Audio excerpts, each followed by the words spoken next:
Teks rekon adalah teks yang menjelaskan suatu kejadian dengan urutan waktu kejadian, dengan maksud untuk memberikan informasi juga menghibur para pembaca. Teks rekon ini punya 3 jenis ya teman-teman. Tiap jenisnya memiliki ciri khas dan fungsi yang berbeda dalam menceritakan kembali suatu peristiwa. Aku jelasin satu-satu ya. Jadi yang pertama ada teks rekon pribadi. Jenis teks rekon ini menceritakan ulang pengalaman pribadi seseorang atau bahkan penulis yang terlibat langsung dalam cerita tersebut. Yang kedua yaitu teks rekon faktual. Jenis teks rekon ini menceritakan ulang kejadian nyata atau fakta yang dapat dijadikan eksperimen ilmiah dan laporan polisi. Untuk yang terakhir itu adalah teks rekon imajinatif. Jenis teks rekon ini menceritakan ulang sesuatu dengan tambahan imajinasi dan sudut pandang subjektif dengan lebih detail dengan tujuan agar para pembaca dapat membayangkan proses ceritanya secara langsung. Selanjutnya merupakan ciri-ciri teks rekon.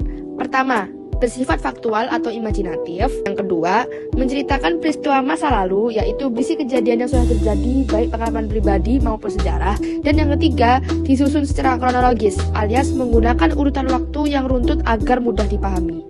Teks rekon memiliki 4 struktur utama yang bikin cerita jadi lebih jelas dan enak dibaca.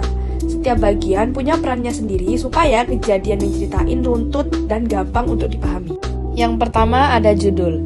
Judul merupakan kata atau frasa kunci yang mewakili keseluruhan isi teks. Yang kedua adalah orientasi.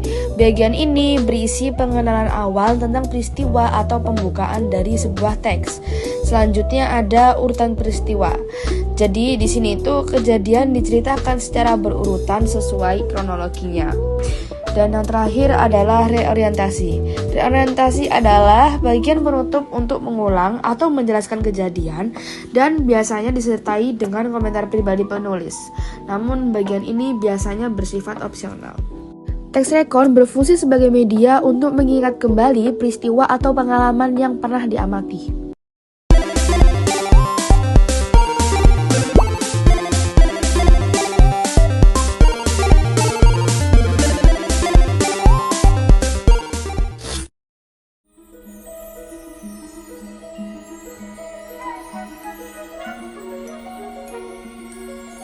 Di suatu hari, Bu Fei duduk di ruang kepala sekolah. Hatinya gundah. Ia baru saja menyampaikan niatnya untuk mengundurkan diri sebagai guru. Namun, kepala sekolah justru menawarkannya posisi baru sebagai wali kelas 1. Bu Fei merasa kecewa karena ekspektasinya tidak sesuai dengan kenyataan. Setelah keluar dari ruang kepala sekolah, Bu Fei berjalan tanpa arah di tengah rintik hujan. Ia teringat pada ayahnya, guru terhebat dan inspirasi terbesarnya yang telah tiada. Kesedihan dan kerinduan menyelimuti hatinya. Di halte bis, Bu Fei bertemu dengan salah satu muridnya yang bernama Ayah. Mereka pun berteduh bersama. Bu Fei bertanya tentang cita-cita Ayah yang unik, yaitu menjadi seorang ayah.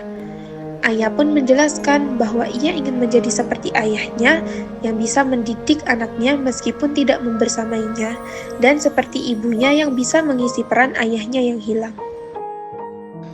Penjelasan Ayah menyentuh hati Bu Fei. Ia tersadar bahwa cita-cita setinggi langit bisa diraih dengan optimisme seperti yang dicontohkan oleh orang tua Ayah. Ia pun kembali bersemangat untuk mengajar dan melanjutkan perjuangan ayahnya. Pertemuan singkat itu memberi makna yang mendalam bagi Bu Fei. Ia percaya bahwa Ayah akan menjadi seseorang yang hebat melebihi ekspektasi dirinya sendiri. Lalu, setelah hujan reda, Bu Fei dan Ayah pun pulang bersama. Bertahun-tahun kemudian, Bu Fei melihat Ayah telah sukses menjadi pendakwah dan motivator terkenal, serta mendirikan panti asuhan. Bu Fei menyadari